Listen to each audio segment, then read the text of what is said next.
मैं नहीं चाहती थी कि मैं कभी एक्ट्रेस बनूं। आप किसी भी एक्टर को पूछेंगे, आमतौर पे वो लोग यही कहते हैं कि मेरा बचपन से ही शौक था फिल्म एक्टर बनने का, पर इन माय केस ऐसा नहीं है। मैं कभी नहीं चाहती थी कि मैं एक्ट्रेस बनूं, मुझे तो मार मार के बनाएगा। आज के इस वीडियो में एक ऐसे शख्स के बारे में बात होने जा रही है जिसने अपने प्रोफेशनल लाइफ में सक्सेस तो बहुत देखा है, लेकिन उनकी पर्सनल लाइफ कुछ खास अच्छी नहीं रही है। इतना नाम कमाने के बाद भी उनकी जुबान बस एक ही नाम पे रुक जाती है। मैं बात कर रहा हूँ रेखा जी के बारे में, जिनको उनकी फिल्म में एक्टिंग की वजह से कम और उनके अफेयर्स की वजह से ज्यादा जानते हैं। इस वीडियो से ऐसे ऐसे राज से पर्दा उठेंगे जो आपने सपने में भी नहीं सोचा होगा। चाइल्ड आर्टिस्ट थी, 3 साल की उम्र से मैं काम कर रही हूँ। जेमिनी गणेशम और पुष्पावली के घर जन्म होता है एक बेटी का, और उस लड़की का वो बड़े प्यार से नाम भानु रेखा गणेशम रखते हैं, जो बड़े ही आराम से आगे चल के अपने नाम से भानु और गणेशम हटा देती हैं और अपना नाम सिर्फ और सिर्फ रेखा रख लेती है। इसमें कुछ लोगों के लिए एक शॉकिंग बात ये है, जब रेखा का जन्म हुआ तब उनके माता पिता का शादी भी नहीं हुआ था। जी हाँ, रेखा के जन्म के वक्त उनके मम्मी पापा अनमैरिड थे, जिसके वजह से आगे चल के रेखा को एक टैग मिला, नाजायज औलाद का। I didn't know what the word father meant.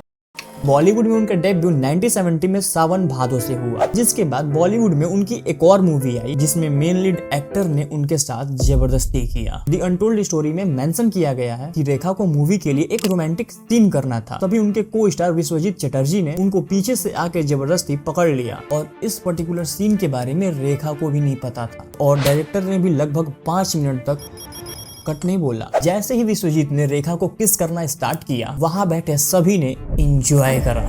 रेखा के अफेयर की शुरुआत उनकी पहली मूवी से ही हो गई, सावन भादो। इस फिल्म में उनके अपोजिट थे नवीन निश्चल, और नवीन निश्चल की भी ये पहली फिल्म थी। पहली फिल्म आते ही इन दोनों के अफेयर के किस्से सबकी जुबान पे थे, लेकिन कुछ टाइम बाद ही नवीन निश्चल का किसी दूसरे से शादी हो गया, जिसके बाद रेखा की लाइफ में आए जितेंद्र। रेखा ये बात पहले से जानती थी कि जितेंद्र एक शादीशुदा आदमी है, लेकिन शोभा अपने काम के सिलसिले में ज्यादातर देश से बाहर रहती थी। उसी दौरान स्टार्ट हुआ इन दोनों का अफेयर। फिल्म एक बेचारा के दौरान इन दोनों में काफी क्लोजनेस भी आ गई थी। अब एक तरफ जितेंद्र रेखा को डेट कर रहे थे और दूसरी तरफ शोभा को छोड़ने के लिए राजी भी नहीं थे। इन्हीं सब चक्रों के वजह से इन दोनों के बीच में कहासुनी भी हुई। दी अनटोल्ड स्टोरी के मुताबिक एक फिल्म की शूटिंग के दौरान जितेंद्र ने अपने को स्टार से कहा था कि रेखा मेरे लिए बस एक टाइम पास थी। रेखा ने यह सुनने के बाद ही जितेंद्र से ब्रेकअप कर लिया। इसके बाद कुछ फिल्मों में साथ काम करने के बाद रेखा की जिंदगी में आए विनोद मेहरा, और आयरनी तो ये है कि विनोद मेहरा पहले से ही 2 बार शादी कर चुके थे, लेकिन पता न कैसे रेखा के दिल में इन्होंने जगह बना ली और दोनों का प्यार परमान चढ़ने लगा। विनोद मेहरा ने रेखा से शादी भी कर ली, लेकिन जब विनोद उन्हें अपने घर लेकर आए, उनकी माँ ने रेखा को अपनाने से मना कर दिया। फिर क्या था, ये रिश्ता भी यहीं खत्म हो गया। Marriage was there? No.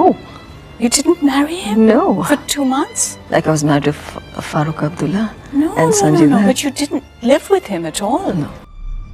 इसके बाद रेखा की जिंदगी में वो इंसान है जिसके नाम से आज भी रेखा क्लाउड लेती हैं। पागल हो रही है किसी आदमी के लिए, वो भी शादीशुदा आदमी के लिए। मुझसे पूछिए ना। हाँ? मैं बात कर रहा हूँ सदी के सबसे बड़े महानायक अमिताभ बच्चन के बारे में। रेखा ने अमिताभ बच्चन के साथ करीब 10 फिल्में करी। इसके दौरान ऑन स्क्रीन से लेके ऑफ स्क्रीन तक इनके प्यार की चर्चा चलती रही। हालांकि जब अमिताभ का रेखा के साथ अफेयर शुरू हुआ, वो पहले से ही जया भादुरी से शादी कर चुके थे। एक तरफ ये दोनों एक्टर पब्लिकली डिनाई कर रहे थे। सिलसिला मूवी के डायरेक्टर यश चोपड़ा ने एक इंटरव्यू में रेखा और अमिताभ के रिलेशन को कंफर्म कर दिया। देखा एक ख्वाब तो ये सिलसिले हुए।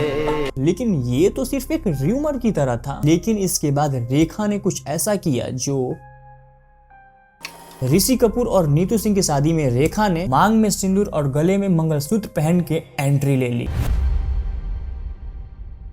जिसके बाद सारा का सारा अटेंशन रेखा की तरफ चला गया। सब यही सोचने लगे कि रेखा ने शादी कर ली। इतना ही नहीं, रेखा उस पार्टी में अमिताभ के पास जाके कैजुअली बातें करने लगी, जिसके बाद अमिताभ बच्चन की वाइफ जया बच्चन उस शादी से रोते हुए अपने घर गई हैं। जिसके बाद जया बच्चन ने रेखा को एक बार अपने घर डिनर पे बुलाया। जब डिनर खत्म हो गया तो जाते वक्त उन्होंने रेखा से कहा, तुम कुछ भी कर लो, मैं अमित को नहीं छोड़ूंगी। जिसके बाद रेखा को साफ पता चल गया कि अमिताभ बच्चन उनके नहीं हो सकते। उनका दामन छोड़ दीजिए, ये मेरे बस में नहीं। आज भी कई सारे शो में रेखा अमिताभ बच्चन के नाम पे क्लाउड लेती हैं। और सबसे अजीब बात तो ये है कि आजकल की लड़कियां इसे वुमेन इन लव कहती हैं। तो भाई ऐसी कौन सी वुमेन है जिसे हर कुछ टाइम पे अलग अलग बंदों से प्यार हो जाता है, वो भी शादीशुदा। आज के टाइम पे सोशल मीडिया पे लोग जया बच्चन को भला बुरा कहते रहते हैं, कहते हैं वो रूड है वगैरह वगैरह। खुद को उनकी जगह रख के देखो, उनके ग्रैंड चिल्ड्रन हो गए लेकिन फिर भी आज भी उनके हस्बैंड को किसी और वुमेन के साथ जोड़ा जाता है और वो एक्ट्रेस खुद इस रिलेशनशिप को प्राउडली ओन करती हैं। तो जया बच्चन को कैसा लगता होगा। और सबसे शॉकिंग बात तो ये है कि जया बच्चन रेखा को अपनी छोटी बहन बोलती थी। अपनी बड़ी बहन के पति के साथ चक्कर चलाना और मीडिया में आज भी उसे प्राउडली ओन करना कितना बुरा हो सकता है। Fascinated as you were, did you in the process fall in love with him? Absolutely, duh, that's a dumb question. ऐसा इंसान जिसको सबने धोखा ही दिया, चाहे वो हस्बैंड हो या फिर उसकी बहन, उस इंसान के मेंटालिटी पे असर तो पड़ेगा ना। अब इतना सब कुछ होने के बाद रेखा फिर से एक बार अकेली पड़ गई। लेकिन कहानी अभी यहीं खत्म नहीं होती। स्मिता पाटिल के मौत के बाद राज बब्बर बिल्कुल टूट गए थे। इसी दौरान इनकी रेखा से मुलाकात हुई। इन दोनों के बीच में क्लोजनेस बढ़ने लगी। धीरे धीरे कुछ समय बाद दोनों कुछ ज्यादा ही करीब आ गए, जिसके बाद रेखा ने राज बब्बर को शादी का प्रपोजल दिया। लेकिन राज बब्बर ने रेखा से साफ साफ मना कर दिया कि वो अब लाइफ के इस स्टेज में शादी नहीं करेंगे। रेखा का मानो फिर से एक बार और दिल टूट गया।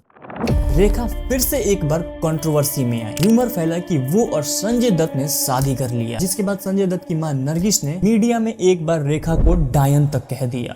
दिए गए एक इंटरव्यू में नरगिस ने कहा कि रेखा मर्दों को ऐसे साइन दिया करती थी कि वो काफी आसानी से मिल सकती हैं। कुछ लोगों को अब तक लगता है कि रेखा ने इसके बाद आज तक शादी ही नहीं की, तो ऐसा बिल्कुल नहीं है। साल 1990 में रेखा ने दिल्ली बेस्ड एक बिजनेसमैन मुकेश अग्रवाल से शादी कर ली। Was it an arranged marriage? Yeah, in a way it was arranged marriage. It wasn't love, that's for sure. पहले तो ये शादी बिल्कुल स्मूथ चली। बाद में रेखा को पता चला कि उनके हस्बैंड दिमागी तौर से बीमार हैं, जिसके बाद रेखा ने अपने हस्बैंड को छोड़ दिया। फिर एक दिन अचानक एक खबर आई कि रेखा के हस्बैंड मुकेश अग्रवाल ने सुसाइड कर लिया है। Certain incidents happen to you, Simi, in life that you have absolutely no control of. अब मैं आपको एक सबसे ज्यादा शॉकिंग बात बताने जा रहा हूँ, जो इस वीडियो का सबसे शॉकिंग पार्ट है। साल 1996 में रेखा के अफेयर की चर्चा एक बार फिर सुर्खियों में आई और ये अफेयर काफी चौंका देने वाला था। फिल्म थी खिलाड़ियों के खिलाड़ी, जिसमें रेखा के साथ अक्षय कुमार और रवीना टंडन थे। फिल्म के शूटिंग के दौरान एक र्यूमर फिर से सामने आया कि रेखा अपने से 13 साल छोटे अक्षय कुमार के साथ डेट कर रही है। और इसमें एक और ट्विस्ट है, दरअसल अक्षय कुमार उस समय रवीना टंडन को डेट कर रहे थे। लेकिन जैसे ही उन्हें अक्षय और रेखा के इस अफेयर के बारे में पता चला, उन्होंने मीडिया में झट से अपनी भड़ास निकाल दी। रवीना ने मीडिया में आके ये तक बोल दिया, अक्षय खुद रेखा से दूर भागते हैं। जिस एक्ट्रेस को लड़कियां आजकल आइडियलाइज करती हैं, उस लड़की के जिंदगी में लगभग 9-10 अफेयर्स रह चुके हैं, वो भी ज्यादातर ऑलरेडी कमिटेड लोग। मीडिया ने भी हमेशा रेखा को सिंपैथी दी है, जिसके वजह से लोगों के दिमाग में भी रेखा के लिए काफी सिंपैथी आ गई। पर इस वीडियो के बाद शायद आप जान गए होंगे कि जिसको लोगों ने विलेन बनाया, शायद असल में वही एक विक्टिम थी, यानी जया बच्चन। और जिसे मीडिया ने लाचार दिखाया, दरअसल वही एक प्लेयर थी।